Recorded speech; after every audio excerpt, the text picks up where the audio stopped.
Hi, everybody. Welcome to the inaugural episode of The Shift. I am your guest host for this first one. In this podcast, we are going to unpack the hidden link between alcohol and the harm it causes. We're going to draw from lived experience among ourselves and our guests. We're going to cover community perspectives, the latest evidence, scientific and beyond. And we're going to also dig into some of the policies that can help to drive the positive change we want to see. In this first episode, we're going to be answering a couple of big initial questions. What is the shift?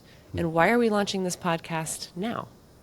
Going forward after today, our host will be the CEO of the United States Alcohol Policy Alliance, Mike Marshall, who is, of course, with us today. Welcome, Mike. Hi, Cecily. This is really exciting. I know. Thank you so much for your work here. Before we jump into the issues we're going to touch on, can you tell us a little bit about yourself and how you ended up as the CEO of USAPA? Yeah, absolutely. My favorite topic. Cool. So it started as a personal journey, and then I would say it became a professional journey over the last few years. I'm 17 years sober. 17 years ago, I went off to thank you.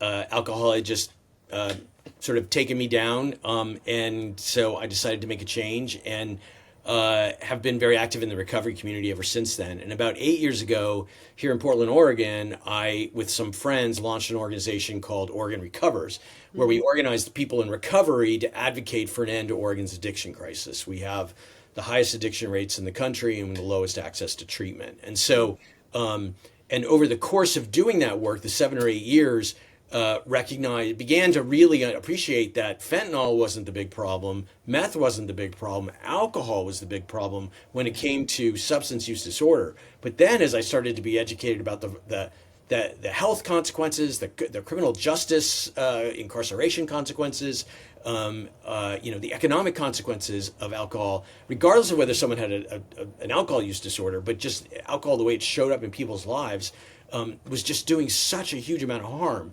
And went up against the alcohol industry simultaneously in trying to raise the price of alcohol here in Oregon in an effort to bring alcohol fatalities down and to generate revenue for treatment. And the power of the alcohol industry was kind of stunning to me. But mostly it was the fact that there wasn't an opposition there, that our organization, U.S. Alcohol Policy Alliance, was of all volunteer driven, board driven. We had a few consultants, but we didn't have any staff. And otherwise, there was no national voice, organizationally talking just about the harms related to alcohol. And so I joined the board of USAPA, and then in January, I had the opportunity to become our first CEO. And I'm excited. We have the ability here to turn the dial significantly. We know what policies work to reduce and prevent the harms related to alcohol. We have a big force of opposition, the alcohol industry. But we have important stories to tell and important facts to convey. And I'm really excited about both this chapter of USAPA, but also this chapter of our podcast. And I love hearing the additional detail about your story. Of course, we've been working together on the board, but what a path to get to this place. I'm curious, was there a particular turning point or moment for you when you recognized that this is a much bigger issue than just maybe what you were navigating in your own life, but there are implications for this topic that go beyond our individual selves, society, and beyond? In the course of doing my advocacy for better addiction policy, like I said, that's where I started to understand the intersection of cancer and alcohol and, crime and alcohol, incarceration and alcohol, and how we're not addressing it whatsoever. And here in Oregon, we lose 8 people a day to alcohol-related deaths. In the whole country, we lose over almost 500. Right? And we don't talk about that. We talk about fentanyl, rightfully. We talk about cannabis, rightfully. We talk about meth, rightfully. We do not talk about alcohol as the harm driver that it is. And so I would say my work in advocacy here is when the light bulb went on for me that we can't fix the addiction problem if we don't fix our alcohol problem. So beautifully said. And, I think that we are, as you and I know well, kind of on the front lines of what we hope to be systemic and ultimately policy change. This might be a new perspective for Yeah. some of our listeners.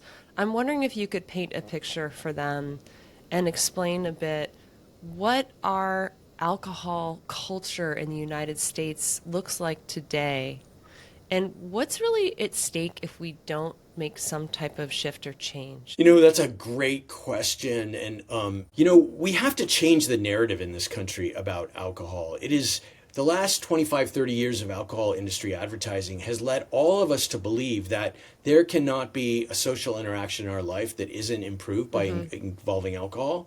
When in fact, all the evidence, whether it's a Thanksgiving dinner or the data relative to deaths, alcohol often is a very destructive aspect of human relationships. And so we have to figure out how to begin to not just educate people, but re-educate people about alcohol. And at USAPA, at the U.S. Alcohol Policy Alliance, that is, our primary strategic objective is the more people know about the harms related to alcohol, the more policymakers understand the intersection between gun violence and incarceration and alcohol, we're going to be able to change that narrative. But it requires voices like ours being resourced and coming forward and being in opposition, the oppositional Yep. voice to the alcohol industry, which has so much cachet in Washington D.C. or in all our state capitals, even on our city councils, and that's a building project, Yeah, right? That's an absolutely. organizing project. And what do you think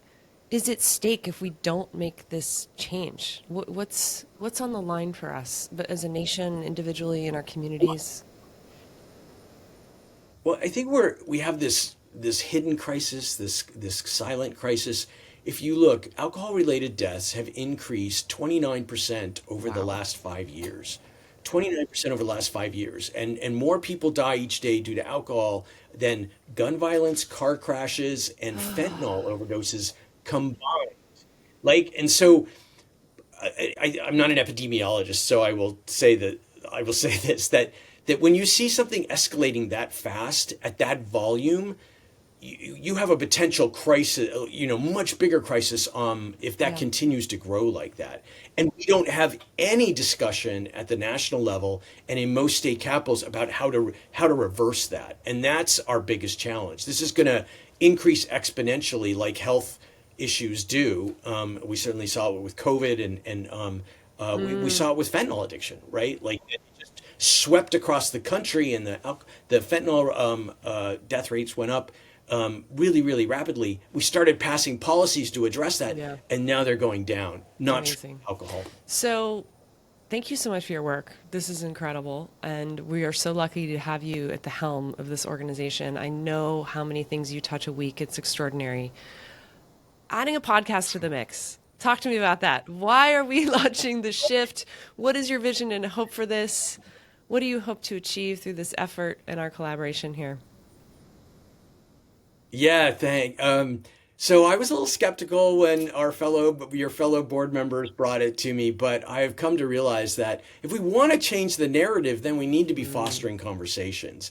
And a podcast isn't the end all to be all by any stretch of the imagination, but it is an opportunity for us as an organization and me as a leader to start to engage a broader set of folks and to do the storytelling we need to tell in order to begin Yeah. to have a different outcome. Podcasts are incredibly popular now, particularly amongst younger people, which is the audience we have to go at.